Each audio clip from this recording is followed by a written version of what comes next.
Imagine you're gearing up for another Falcons season, filled with anticipation, dreams, and the excitement of what's to come, and then, just as you settle into the calm of a late June afternoon, something catches your eye. And it's how the Atlanta Falcons are quietly winning a different kind of championship, one that happens behind the scenes, off the field, in the hearts of the players and their families. So hit the like button and follow me as I tell you what that means. A piece from ESPN broke through the usual preseason noise, and hidden within it was a story that spoke for itself, not with statistics, but with patterns. Jessie Bates, one of our star defensive players, shared an insight that only someone who's seen both sides could give. He's lived the contrast. He played for the Cincinnati Bengals, a franchise that received an F for its treatment of families. Yes, you heard that right, an F-.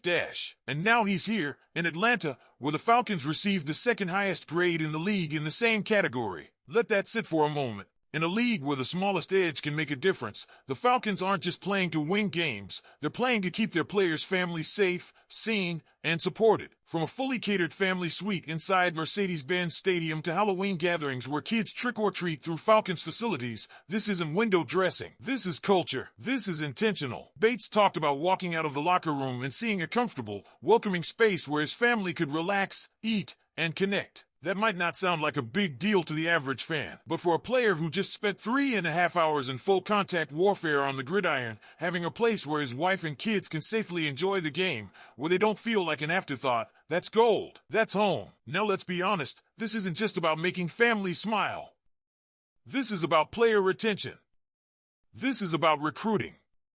When a free agent hits the market, especially someone in their late 20s or early 30s who's thinking long-term, these things matter. They want to know, will my family be okay here? Will they be part of the experience, or shoved into a parking lot to wait until I'm done? The Falcons don't just answer that question, they slam dunk it. And this matters more than you might think. Because it's not just about bringing in new players. It's about keeping the ones we've already got. If you're deciding whether to re-sign or take a big offer from another team, and you know your kids are happy, your wife feels appreciated, and Sundays are a family affair, you start thinking twice. The Falcons aren't just building a team, they're building loyalty. And then, the contrast hits like a cold splash of water. That same week, documents surfaced that pull the curtain back on something much darker. A confidential trove of information leaked to Pro Football Talk and ESPN highlights what might have been a coordinated effort among NFL owners to freeze out Lamar Jackson during his free agency saga. And at the center of it, yep, you guessed it, our own Arthur Blank.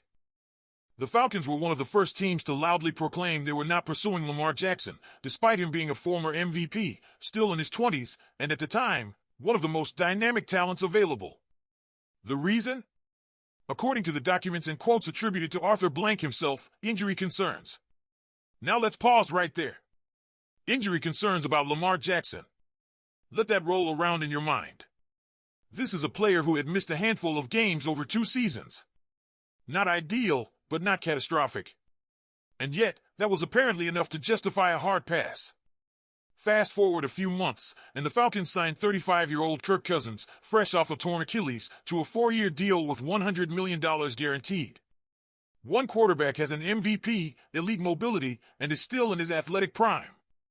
The other is a respected veteran with a major injury and no MVPs to his name. But only one got the bag from Atlanta. You don't need to be a lawyer to see the contradiction. This wasn't just about football. This was about business. About optics. About owners collectively resisting the new financial frontier that Deshaun Watson's fully guaranteed deal had kicked open. Lamar Jackson became the line in the sand, the test case for whether teams would step up and follow suit. And instead of doing that, they seemingly circled the wagons. Now look, no one's saying Kirk Cousins isn't a smart addition. He's a leader, a gamer, and when healthy, a strong QB. But to turn down Lamar on the grounds of injury, only to sign Cousins on the heels of a torn Achilles? That doesn't just raise eyebrows, it blows them off your face.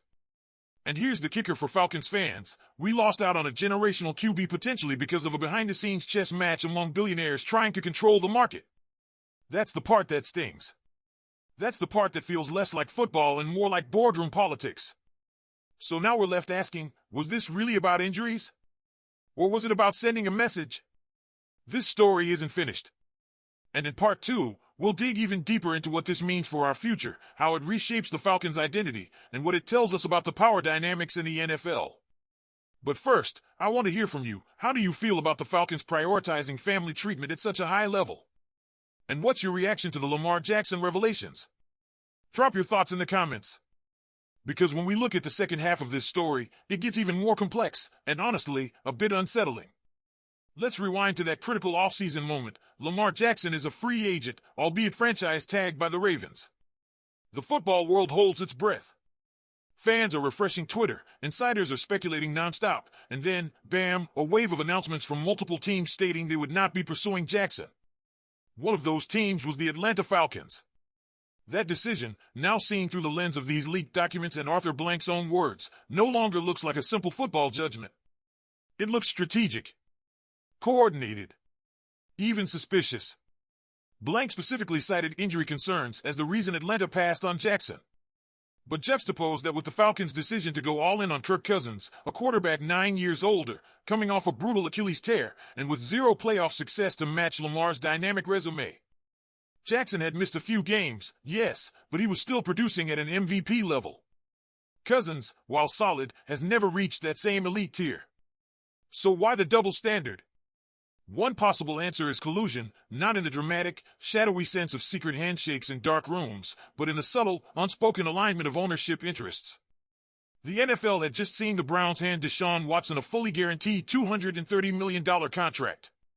That sent shockwaves through front offices. Owners didn't like it. Why? Because if one team did it, others might have to follow. Suddenly, Lamar Jackson, a free agent with MVP credentials, represented a potential tipping point. If he demanded a similar deal and got it, it could change the QB contract market forever. So, what did the owners do? According to this document, they backed off. Quietly. Collectively.